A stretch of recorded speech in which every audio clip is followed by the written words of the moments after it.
Bon, assez de conneries pour aujourd'hui. Aujourd'hui, je veux parler d'un sujet qui, franchement, me retourne l'estomac. Ce qui devrait être une satire, une critique sociale, s'est transformé en une insulte pour les victimes d'atrocités. Je parle de l'affaire Dominique Pellicot et de la manière dont Charlie Hebdo a traité cette affaire dans un de ses dessins récents. Vous savez, l'humour a ses limites et parfois ces limites sont franchies de la pire des manières.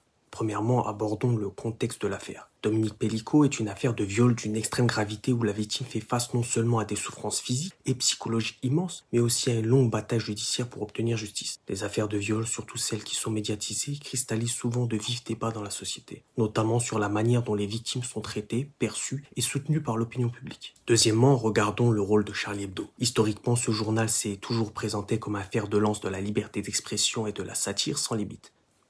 Mais l'enjeu ici est de savoir quand la satire devient une forme de violence symbolique. Un dessin qui tourne en dérision une affaire aussi sensible, où une victime de viol cherche justice, est un moyen de déshumaniser la victime elle-même. Il est important de rappeler que la culture du viol, dont ce dessin semble faire écho de manière implicite, est un concept sociologique qui décrit les normes sociales minimisant, voire excusant les agressions sexuelles. Ce type de représentation dans les médias joue un rôle clé dans la perpétuation de cette culture. Au lieu de traiter les agressions sexuelles comme des actes graves ayant des conséquences profondes sur les victimes, une représentation humoristique tend à minimiser voire à ridiculiser la souffrance. Nous devons nous demander où se trouve la ligne entre la liberté d'expression et le respect de la dignité humaine. Peut-on rire de tout ?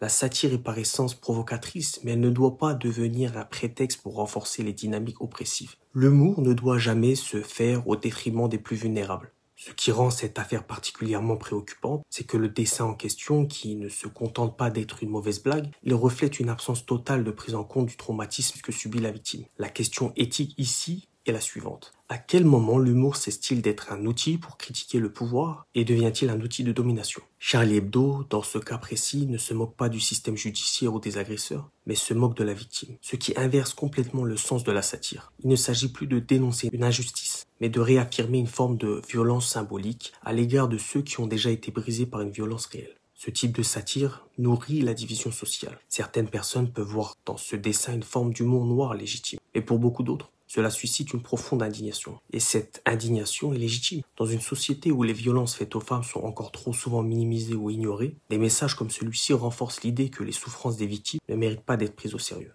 C'est ici que l'on voit un effet pervers sur l'opinion publique. Ce genre de représentation participe à banaliser des sujets graves, au point que l'on risque de perdre la capacité de s'indigner face à la violence. La déshumanisation par le rire, surtout lorsqu'elle touche les plus vulnérables, est un mécanisme puissant de marginalisation. Pour conclure, ce qu'on a vu avec ce dessin de Charlie Hebdo, c'est plus qu'une simple provocation. C'est un rappel brutal que certaines personnes pensent que l'on peut rire de tout, même des pires horreurs humaines. Mais il y a un moment où l'humour cesse d'être libérateur et devient complice de la souffrance. Il est grand temps de repenser à notre manière de traiter des sujets aussi graves, de se poser des questions sur la responsabilité que nous avons en tant que société, parce qu'en fin de compte, l'humour ne devrait jamais être une arme contre ceux qui sont déjà victimes de violences. Bref, dites-moi ce que vous en pensez en commentaire.